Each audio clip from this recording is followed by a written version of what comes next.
오늘 우리에게 주시는 하나님의 말씀은 마태복음 6장 9절에서 13절까지의 말씀입니다.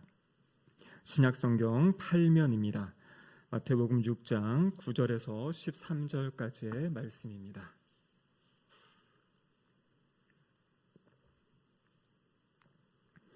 하나님의 말씀을 저와 한 절씩 교독하도록 하시겠습니다. 그러므로 너희는 이렇게 기도하라. 하늘에 계신 우리 아버지여, 이름이 거룩히 여김을 받으시오며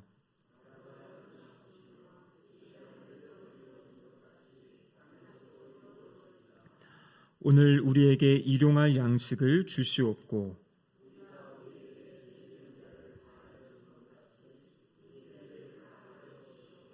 함께 읽겠습니다.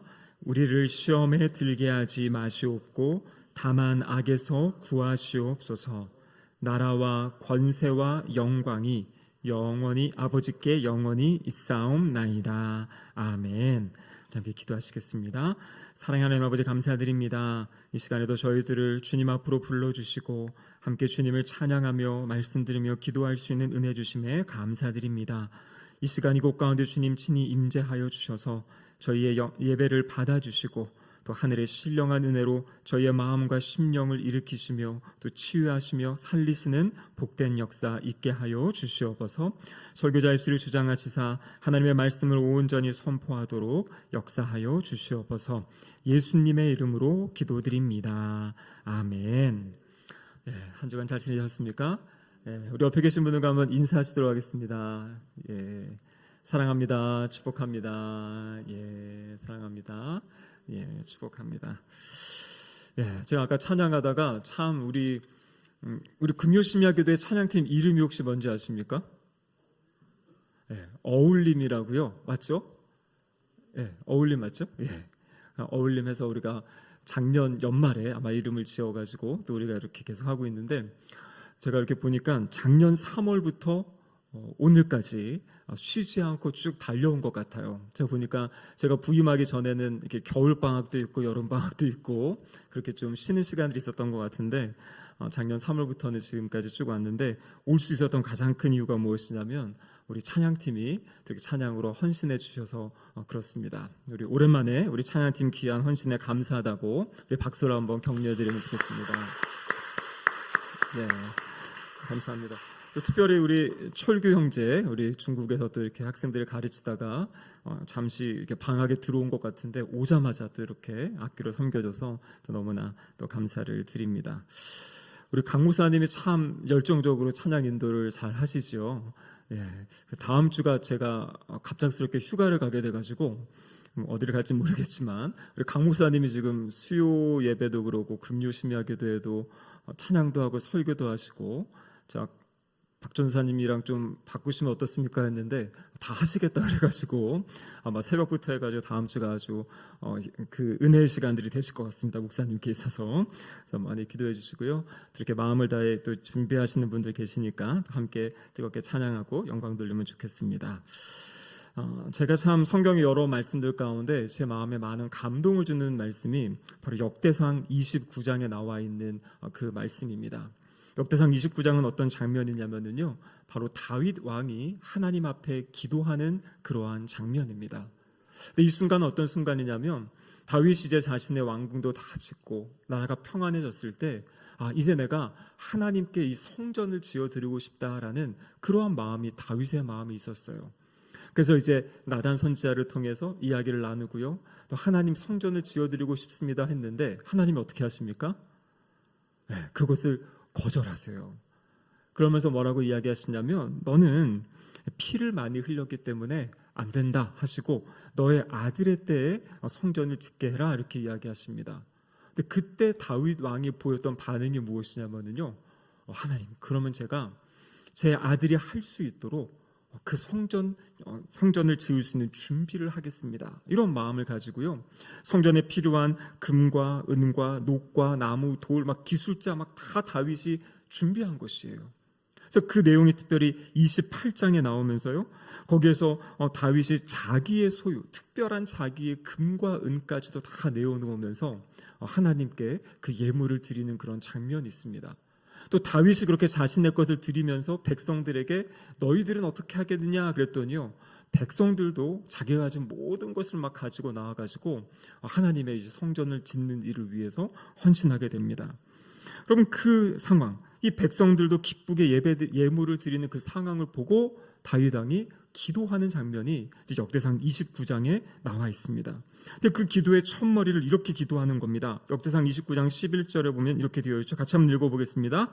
여호와여, 위대하심과 권능과 영광과 승리와 위엄이 다 주께 속하였사오니. 여러분 보십시오. 다윗 자신들이 이루어 놓은 것을 열거할 수도 있습니다. 하나님이 저를 왕이 되게 하셨습니다. 나라를 세우게 하셨습니다. 이 많은 재료를 가져오게 하셨습니다. 다양한 것을 이야기할 수 있는데요, 다윗의 입에서 가장 먼저 터져나온 것은 무엇이냐면 자신이 행한 어떤 업적이 아니라 하나님이 어떠한 분이신지, 하나님의 나라와 권세와 영광에 대해서 다윗이 고백하고 찬양하면서 지금 하나님께 기도를 드리는 그러한 모습입니다. 여러분, 많은 학자들이요, 바로 다윗의 이 기도가 오늘 우리 주기도문의 마지막 부분, 오늘 우리가 같이 볼 부분이 나라와 권세와 영광이 영원히 아버지께 있습니다. 무슨 말입니까? 하나님 아버지께 이 나라와 권세와 영광이 있습니다라는 이러한 고백, 이 고백이 바로 이 구약에서 내려오는 이 다윗의 고백과 연결된다, 이렇게 학자들이 많이 이야기를 합니다. 여러분, 그렇습니다. 오늘 우리가 살펴볼 내용은 우리 13절 맨 마지막에, 근데 성경에 보면요, 여기 이상하게 괄호가 쳐져 있죠. 괄호가 쳐져 있고 나라와 권세와 영광이 아버지께 영원히 있사옵나이다 아멘, 그렇게 되어 있고요. 그 성경 아래 각 줄을 보시면 그 괄호를 왜 쳤는지 이야기하고 있어요. 고대 사본에는 이 괄호 네 구절이 없음, 이렇게 이제 되어 있거든요. 그러니까 성경이, 지금 우리가 가지고 있는 성경은 여러 사본들을 가지고 이 사본들의 어떤 정경을 이제 타당성을 확인하고 이제 지금 이 성경을 이제 마지막으로 이렇게 정리를 이제 하게 된 것입니다. 근데 이 초기에 있던 고대 사본들에는 이 구절이 없다는 것이에요. 근데 우리 기독교 역사를 보면 그 이후에 나타나는 그런 사본들의 바로 이 송영의 이야기가 송영이 기록되어 있고요. 또 교회에서 끊임없이 이 송영을 또 함께 고백하며 기도했던 어떤 그러한 내용들이 있습니다. 그래서 제가 가끔 말씀드리는 그 웨스트민스터 소요리 문답, 우리 교단의 헌법책에 보면 있는 거기에도 바로 이 부분도 포함해서 여기에 대한 설명도 하고 이 의미가 무엇인지를 기록하고 있는 것입니다. 그래서 괄호 안에 있다고 해서 이것이 중요하지 않다거나 이것이 그냥 덧붙여졌다 이렇게 그냥 생각하는 것이 아니라 바로 그 괄호 안에 있는 그 내용이 바로 성경의 뿌리를 두고 있고 또 우리 교회가 지금까지 오랫동안 함께 기도해온 중요한 내용이다라는 것입니다. 여러분, 벌써 오늘이 9번째 시간인데요, 주기도문 관련해서 지난 우리가 9주, 9주 오늘까지 통해서 살펴본 주기도문, 여기 내용에는 6가지의 중요한 기도가 있다 그랬죠. 기도의 제목들 기억하십니까? 첫 번째 기도가 어떤 기도입니까? 아버지의 하나님의 영광을 구하는 기도. 거기 이제 3가지가 하나님의 이름, 그리고 하나님의 나라, 하나님의 뜻, 이것을 구할 것을 우리에게 가르쳐 주셨죠, 예수님께서. 그리고 뒤에 이어지는 우리의 필요를 위한 기도, 우리의 양식을 위하여서, 우리의 죄의 용서를 위하여서, 그리고 악으로부터 우리를 보호해달라는 그러한 기도의 내용이 있었습니다. 근데 여러분, 이 기도를 감싸고 있는 제일 시작과 마지막이 무엇으로 마치냐면 하나님이 어떠한 분이신지를 이야기하는 것으로 마치는 것이에요. 우리 주님이 가르쳐주신 기도의 시작이 무엇입니까? 하늘에 계신 우리 아버지요. 제가 첫 시간에 바로 이 하늘에 계신 우리 아버지의 의미, 아주 위대하시고 높으신 하나님이신데 그분이 우리의 아버지 되신, 가깝고 친근하고 친밀한 분 되신. 근데 맨 마지막, 오늘 이 기도의 마지막도 무엇이냐면요, 나라와 권세와 영광이 아버지께 있습니다. 그 기도문의 시작과 마지막이 아버지께 있다라는 것을, 하나님 아버지를 바라보게 만드는 것입니다. 그럼 오늘은 3가지 내용을 간단하게 살펴보겠는데요, 바로 이 나라와 권세와 영광이 하나님께 있기 때문에 우리가 무엇을 하는 겁니까? 하나님께 기도할 수 있는 것이에요. 여러분, 오늘 본문에 보면 이 송영의 사본들을 보면 이 시작되어지는 나라와 권세, 그 나라 앞에 어떠한 단어가 주로 있냐면 왜냐하면이라는 이런 단어가 있어요. 그러니까 앞에서 우리가 하나님을 위해 구하고 하나님의 영광을 위해 구하고 또 우리의 필요를 위해 구하는 그 이유가 무엇이냐면 그 이유를 원인을 이 뒤에서 지금 설명해 주고 있는 거죠. 여기 보니까 하나님이 이 나라를 가지신 왕이시기 때문에 우리가 앞에서 나라를 위해 기도할 수 있는 거고요. 하나님이 모든 권세를 가지신 전능자이시기 때문에 우리가 하나님의 뜻이 이루어지게 해달라고 기도할 수 있는 거고요. 또 모든 영광의 주인이시기 때문에 하나님의 이름을 높여달라고 기도할 수 있는 것입니다. 그래서 우리가 기도할 때 제일 중요한 것은 내가 믿는 하나님이 어떠한 분이신지를 바라봐야 되는 것이에요. 근데 주로 우리는 자꾸 기도하다 보면요, 하나님을 바라보는 게 아니라 상황을 더 바라보게 되고요, 나의 모습을 더 바라보게 되는 것 같아요. 근데 중요한 것은 나는 할 수 없고 상황은 어렵지만 하나님은 그것을 넘어서서 일하신다. 그 하늘에 계신 우리 아버지, 특별히 오늘 나와 있는 것처럼 나라와 권세와 영광을 가지신 우리 하나님이시다라는 것을 우리는 언제나 기억할 수 있어야 됩니다. 여러분, 성경에 보면 열왕기 하에 아수르 왕 사네립이 이 바로 이스라엘을 이제 공격하는 그러한 장면이 있습니다. 남유다를 공격합니다. 그때 왕이 남유다의 히스기야 왕이었어요. 그러면서 그 사네립이 편지를 보내가지고 편지의 내용이 무엇이었냐면 주변의 이방의 나라, 그 나라의 모든 신들도 우리를 막지 못했다. 아마 너희의 신도 우리를 막지 못할 거다. 빨리 항복하고 우리에게 항복해라. 어떤 이러한 내용들이 그 편지에 적혀 있었습니다. 처음에는요, 히스기야가 정치적인 방법으로 해결하려고 했어요. 그래서 성경에 보면은 이 열왕기하 18장에 보면 어떠한 일까지 하냐면요, 성전의 문과 성전의 기둥, 거기를 이제 금으로 이렇게 다 이렇게 발라놨었거든요. 그런데 이 아수르가 은이랑 금을 요구한 게 있는데 창고 안에 금이 부족하니까요, 성전에 있는 그 문과 기둥에 있는 그 금까지 다 긁어내가지고 그래가지고 아수르에게 조공을 바치는 그러한 장면이 성경에 나와 있습니다. 그런데 그렇게 했으면은 뭔가 아수르가 이제 그거를 바꾸서 전쟁을 하지 않고 멈춰야 되는데 그렇지 않는 거예요. 계속 위협하는 그 상황이 진행이 되는 겁니다. 그때 이제 결국에 마지막에 가서 히스기야가 선택한 것이 무엇이냐면 열왕기하 19장 14절 말씀인데요, 같이 한번 읽어보겠습니다. 히스기야가 사자의 손에서 편지를 받아보고 여호와의 성전에 올라가서 히스기야가 그 편지를 여호와 앞에 펴놓고, 그러니까 그 이방 왕으로부터 받은 편지, 이 위협받는 그 편지, 그것을 지금 하나님 앞에 펼쳐놓는 것이에요. 그 위협을 감추지도 않고요, 축소하지도 않고 있는 그대로 하나님 앞에 가지고 나아가는 거예요. 하나님, 지금 우리의 상황이 이렇습니다 하면서 지금 주님 앞에 나아갑니다.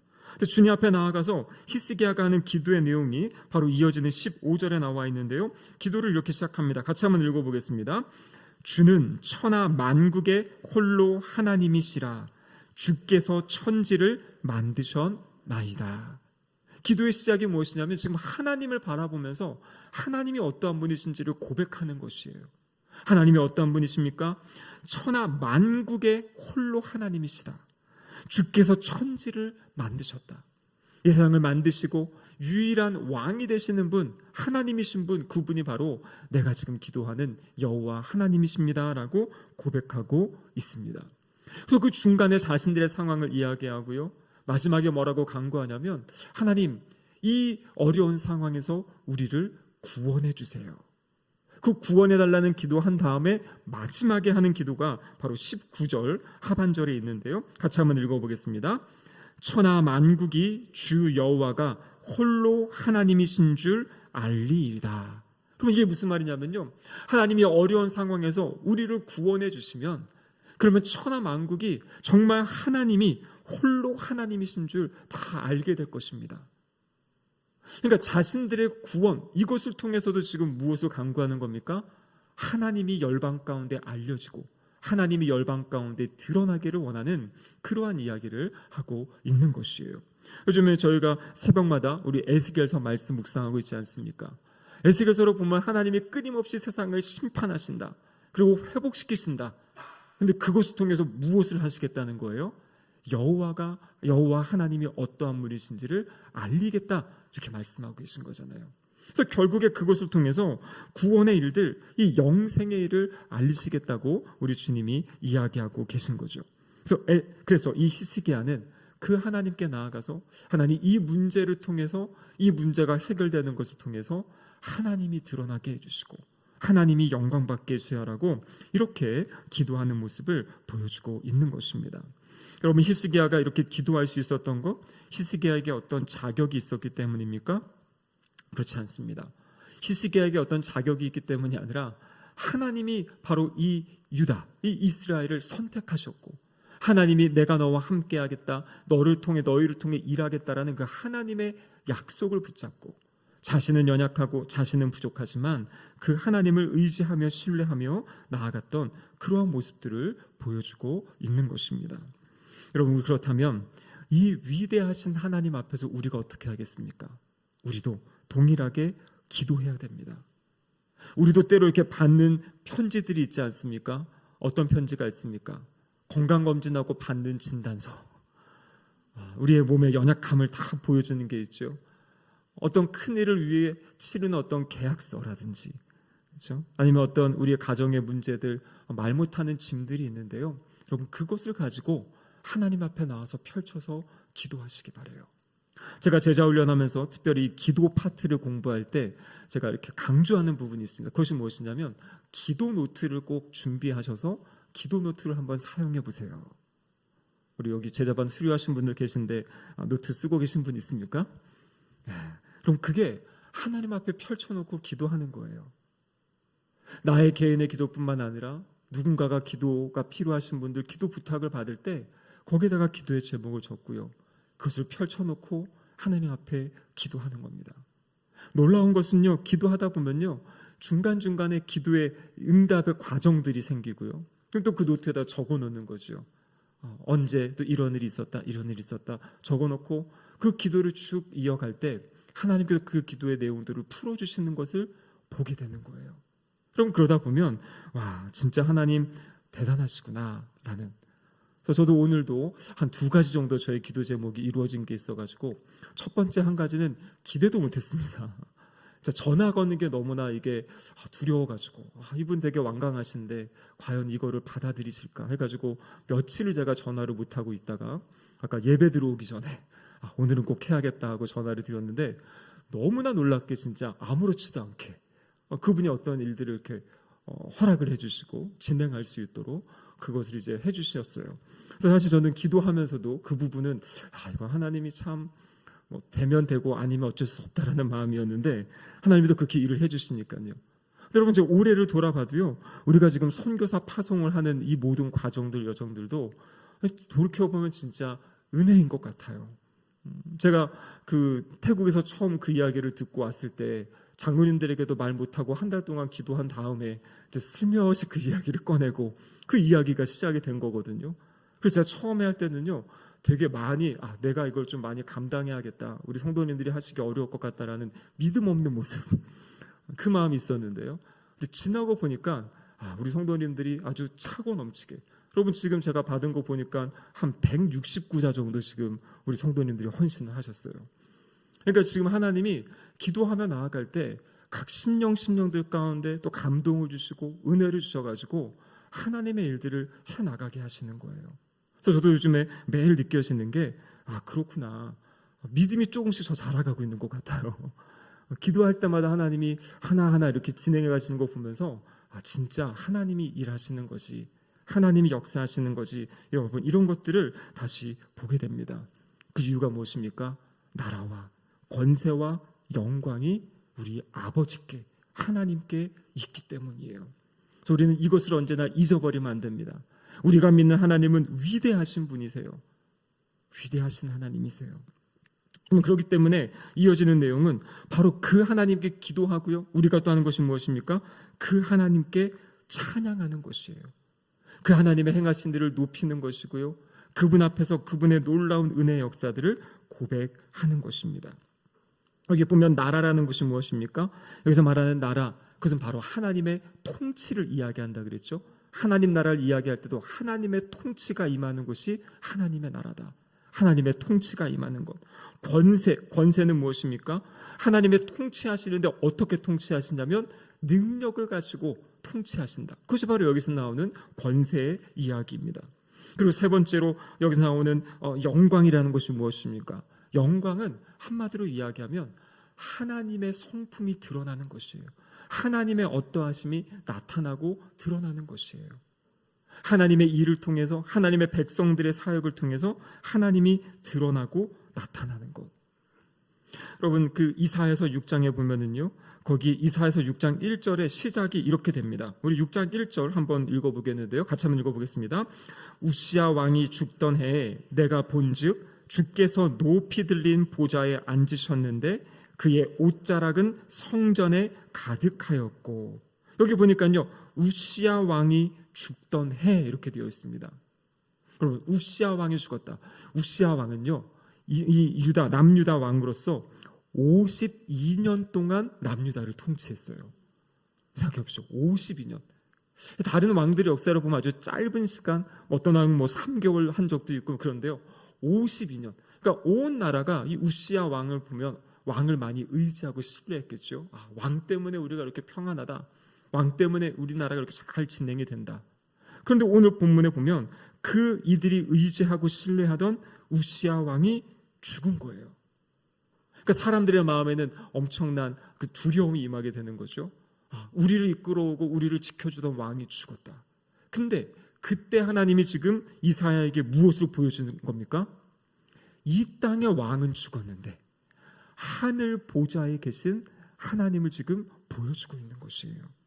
여기 보니까 내가 본즉 주께서 높이 들린 보좌에 앉으셨는데 그 옷자락이 성전에 가득하였다. 그러니까 이 땅에서의 왕은 죽을 수 있어요. 이 땅에서 우리가 의지하고 신뢰하는 것은 다 그냥 사라지고 무너질 수 있는데, 그 모든 것이 사라지고 무너지더라도 영원히 흔들리지 않는 그 보좌, 하늘 보좌가 있음을 지금 이사야에게 하나님이 보여주신 겁니다. 근데 여러분, 그 보좌 옆에 보니까 어떠한 일이 있냐면요, 이사야서 6장 3절 같이 한번 읽어보겠습니다. 서로 불러 이르되 거룩하다 거룩하다 거룩하다 만군의 여호와여 그의 영광이 온 땅에 충만하도다 하더라. 지금 그 보좌 옆에 있는 이 그룹들이 지금 주님을 찬양하는 거죠. 거룩하다 거룩하다. 그래서 이 보좌를 본 사람들이 하는 역할은 뭐냐면요, 그 주님의 놀라운 일하심들, 그 주님의 놀라운 그 보좌를 바라보고 주님을 찬양하는 것이에요. 여러분, 그렇습니다. 우리가 성도로서 해야 될 가장 중요한 것은 무엇이냐면 하나님을 찬양하는 것이에요. 찬양이 무엇입니까? 찬양은 바로 하나님이 어떠한 분이십니다. 하나님 이런 분이십니다. 오늘 우리가 지금 예배 시작하기 전에 우리 강 목사님이 찬양을 쫙 했는데 어떠한 이 공통점이 있었습니까? 끊임없이 찬양한 게 뭐냐면 우리의 반석 대신, 머릿돌 대신 주님. 그래서 나의 삶의 기초가, 우리의 삶의 그 근본이 바로 주님께 있기에 우리의 삶이 흔들리지 않는, 우리 역시 산돌로 세워지는, 그래서 하나님이 어떠한 분이신지를 계속 고백하는 것이 바로 찬양하는 것이에요. 여러분, 그래서 우리 성도님들 찬양을 많이 들으시고 부르시기 바랍니다. 주중에 우리 강 목사님이랑 수련회나 이런 거 놓고 이제 회의하다가 이야기하다가 그런 얘기를 했어요. 우리 권사님들은 그래도 좀 더 찬양을 많이 들으시는 것 같은데 우리 남자 성도님들은 찬양을 좀 듣지 않는 거 아닌가? 금요심하기도 했더니 이렇게 찬양하다 보면 아시는 분도 있고 모르시는 분들이 있는 것 같은데, 그래서 중요한 건 뭐냐면요, 더 많이 찬양을 들으시기를 바래요. 요즘만큼 우리가 이 유튜브나 이 문명의 이 길을 통해서 하나님께 더 가까이 가는데 좋은 시기가 없었던 것 같아요. 말씀도 마음껏 들을 수 있고 찬양도 마음껏 들으며 또 부를 수 있는, 그래서 찬양을 통해서 하나님이 이런 분이십니다. 하나님을 제가 높여드립니다. 우리도 이렇게 이사야처럼, 그리고 이사야 옆에 있는 그 천군 천사들이 하나님을 찬양하는 그 모습처럼 하나님을 높여드리고 찬양하는 그런 삶을 살아가시기를 축복합니다. 그럼 마지막 세 번째로요, 하나님께 나라와 권세와 영광이 있기 때문에 우리는 어떻게 하냐면 아멘으로 응답하는 것이에요. 아멘. 여러분, 아멘의 의미가 무엇인지 아시지요? 아멘이 어떠한 의미입니까? 근데 사실 이 아멘이라는 단어는 히브리어입니다. 히브리어. 구약 성경에 쓰여졌던 그 히브리어인데요.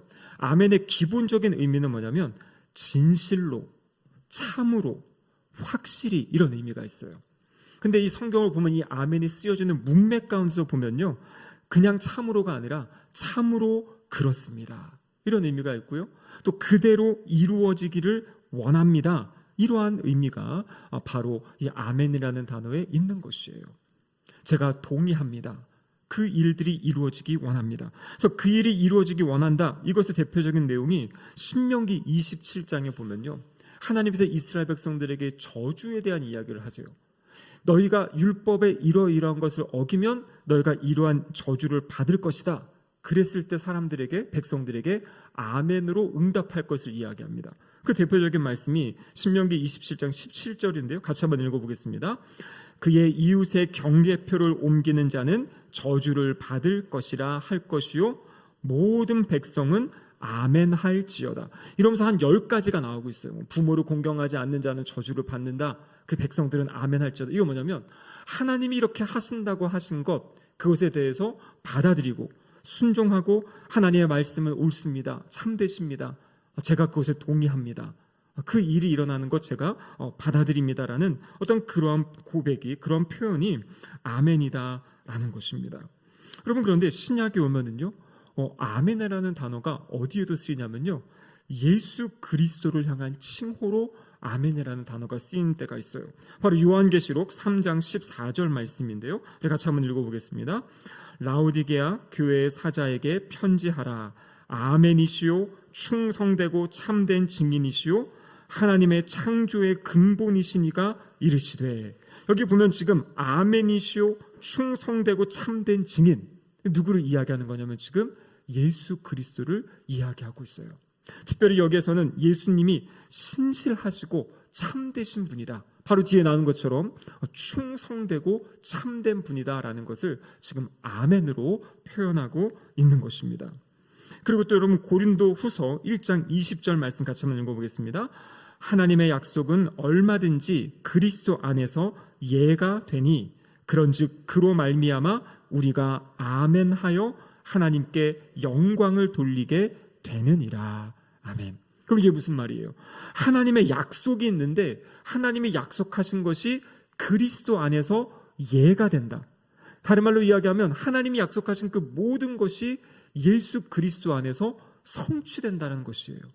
근데 그것을 믿는 사람들, 하나님의 약속이 주님 안에, 예수님 안에 성취됩니다, 이것을 믿는 사람들이 보이는 반응이 뭐냐면 아멘이라는 그 고백이에요. 근데 그 고백을 통해서 뭐라고 이야기합니까? 하나님께 영광을 돌리게 하느니라, 이렇게 되어 있어요. 예전에 여러분 한국교회 보면요, 말 한마디만 하면 성도님들이 막 아멘, 아멘 하면 이런 뜨거운 분위기가 있지 않았습니까? 근데 이제는요, 그런 분위기가 완전히 다 사라져 버렸어요. 아주 그냥 냉랭해져 버렸습니다. 예전에는 문제가 있었어요. 왜냐하면 하나님의 말씀의 맥락 가운데 주님 그렇습니다 라고 이렇게 이 아멘이 아니라 뭐 한마디만 해도 아멘, 한마디만 해도 아멘, 너무 아멘을 남발해가지고 문제였는데요, 오늘날에는 이 아멘이 좀 사라진 것 같아요. 누군가 앞에서 기도 인도를 하실 때에도 여러분 아멘으로 응답하시는 거예요. 하나님, 저 기도가 저의 마음입니다, 이 기도를 제가 함께 올려드립니다 하면서 아멘으로 고백하는 거고요. 하나님의 약속의 말씀이 선포될 때 그 말씀을 아멘으로 받고 또 아멘으로 고백하는 거예요. 뭐냐면 하나님께서 그 일을 이루실 것입니다. 하나님이 그 일을 이루십니다. 그래서 오늘 본문에 보니까 고린도서 1장 20절에 이렇게 아멘하여서 하나님께 영광을 돌린다. 이 아멘이 뭐냐면 하나님이 그렇게 하실 것을 제가 믿습니다. 상황은 그렇지 않아 보여도, 나는 할 수 없을 것 같아 보여도 하나님께서 우리 주님을 통해서 그 일을 행하실 것을 내가 믿습니다. 그러면 그것이 바로 아멘의 의미입니다. 그래서 성경을 읽으시면서도요, 아멘으로 응답하시기 바라요. 말씀을 묵상하시면서도 그렇습니다, 주님, 이 일을 하나님이 예수님을 통해 행하실 것입니다, 아멘 하면서 하나님이 행하실 그 일들, 그것들을 이제 높여드리고요, 또 하나님이 행하실 일들을 믿는 믿음의 고백을 하는 우리의 삶, 그 삶이 되시기를 주님의 이름으로 축복합니다. 이제 주기도문 강해가 마쳤는데요. 이 중요한 것은 실제 기도하시는 겁니다. 여러분 기도하실 때 이 주기도문에 있는 6가지의 간구의 내용을 가지고 여러분 기도하시기 바라요. 여기서는 아주 간단한 한 구절 한 구절이지만 그 안에 있는 그 주제를 가지고 하나님의 나라를 위하여서 또 우리의 필요를 위하여서 기도하시며 하나님을 만나시고 또 하나님을 높여드리는 복된 삶 살아가시기를 주님의 이름으로 축복합니다. 아멘. 함께 기도하시겠습니다. 사랑하는 하나님 아버지 감사드립니다. 주기도문을 통하여 예수님이 우리에게 가르쳐 주신 기도의 내용들을 알게 하시고 또 우리가 그 기도를 할 수 있는 은혜 주심에 감사드립니다. 특별히 우리가 기도할 수 있는 이유는 바로 하나님께 이 나라와 권세와 영광이 있기 때문에 하나님이 그 모든 기도에 응답하실 분이시기 때문에 우리가 기도하는 줄 믿습니다. 하나님 우리의 마음과 심령에 주님을 향한 믿음이 더 커지게 하시고 그리하여서 우리의 삶을 통해 또 우리의 교회를 통해 이루어가기 원하시는 하나님의 뜻을 하나하나 이루어가는 순종하며 나아가는 복된 교회 될 수 있도록 우리의 삶이 될 수 있도록 역사하여 주시옵소서. 이 모든 말씀 예수님의 이름으로 기도드립니다. 아멘.